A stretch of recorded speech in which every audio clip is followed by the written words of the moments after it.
வணக்கம், நான் Hema Subramanian. Welcome to home cooking Tamil. பொதுவாக தோசைனால நம்ம எல்லாருக்குமே ரொம்ப பிடிச்ச ஒரு டிஃபின். ஆனால் இன்னைக்கு நம்ம மதுரை ஸ்டைல் கறி தோசை எப்படி செய்யறதுன்னு பார்க்க போகிறோம்.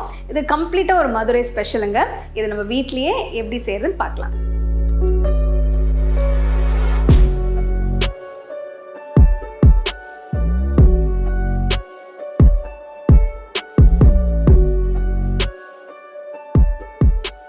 கறி தோசை செய்யறதுக்கு முதல்ல நம்ம கொத்துக்கறி செய்யணும். இதுக்கு ஒரு கடாயில் 1 டேபிள் ஸ்பூன் எண்ணெயை ஊற்றி இதில் 2 பெரிய வெங்காயம் பொடியாக நறுக்கினது, 2 பச்சை மிளகாய் பொடியாக நறுக்கினது, கொஞ்சம் கருவேப்பிலை போட்டு நல்லா வதக்கணும்.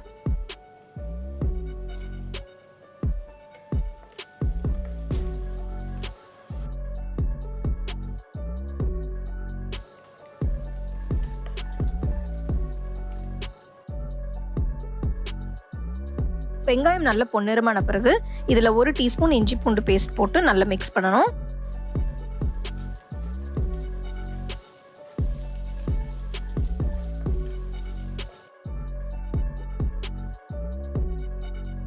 அடுத்தது இதில் 2 தக்காளி பொடியாக நறுக்கி போட்டு நல்லா வதக்கணும்.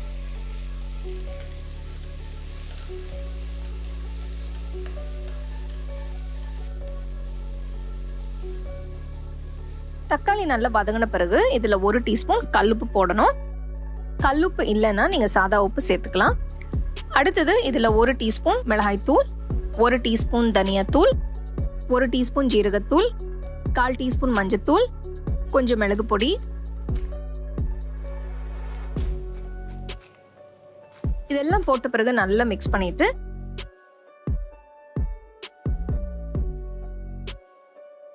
அடுத்தது இதில் 500 கிராம் மட்டன் கொத்துக்கறி சுத்தமாக கழுவி இதில் போடணும்.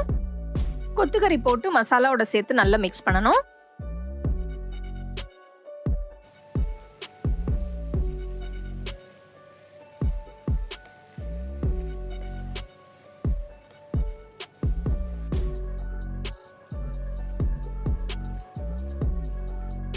ஒரு 5 நிமிஷம் நல்லா வதங்கின பிறகு இதில் கொஞ்சம் தண்ணி ஊற்றி கடாயை மூடி ஒரு 20 நிமிஷம் வேக வைக்கணும்.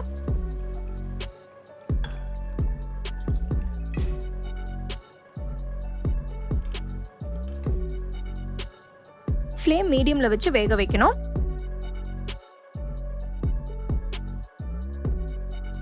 இருபது நிமிஷம் கழிச்சு பார்த்தோம்னா கொத்து அருமையா வெந்திருக்கு. கடைசியில் இதில் ஒரு 1/4 டீஸ்பூன் கரம் மசாலா தூள் போட்டு கொஞ்சம் பொடியாக நறுக்கின கொத்தமல்லி இதையும் சேர்த்து நல்லா மிக்ஸ் பண்ணிட்டு ஸ்டவ்லேருந்து இறக்கிடுங்க.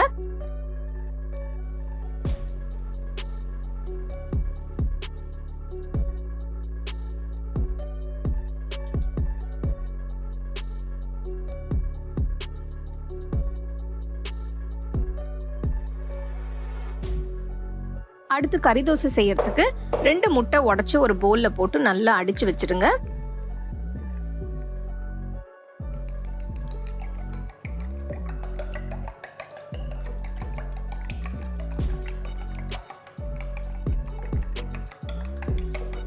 அடுத்தது தோசை கல்லு இல்லைன்னா தவா சூடு பண்ணி ஒரு கரண்டி மாவை ஊற்றி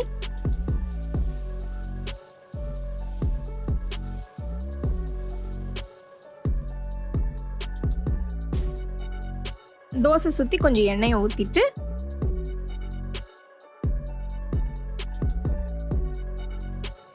ஃப்ளேம் மீடியம்ல வச்சு அடிச்ச முட்டைய லேசா கொஞ்சம் மேல ஊத்தணும்.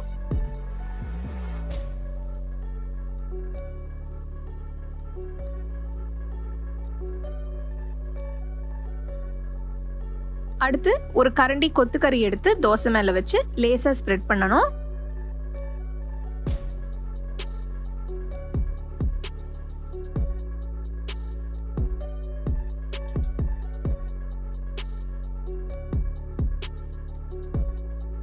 கறி போட்ட பிறகு அது மேல பொடியா நறுக்கின கொத்தமல்லி கொஞ்சம் போட்டு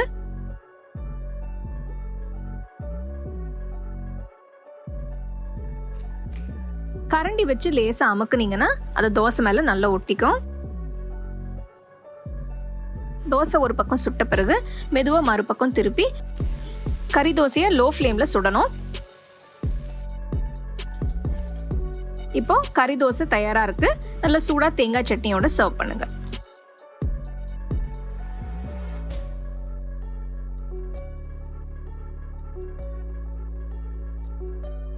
அருமையான மதுரை ஸ்டைல் கறி தோசை எப்படி செய்கிறதுன்னு பார்த்தோம். இந்த தோசை நீங்கள் தேங்காய் சட்னி வச்சு தொட்டு சாப்பிட்லாம், இல்லைனா அப்படியே கூட சாப்பிட்லாம். ரொம்ப டேஸ்ட்டாக இருக்கும். நீங்கள் கறி வாங்கும் போது நல்லா ஃப்ரெஷ்ஷாக வாங்கி இந்த தோசை செஞ்சிங்கன்னா வீட்டில் எல்லாருமே ரொம்ப பிரியமாக சாப்பிடுவாங்க. You can get a copy of our first edition of the home cooking book on 21 frames.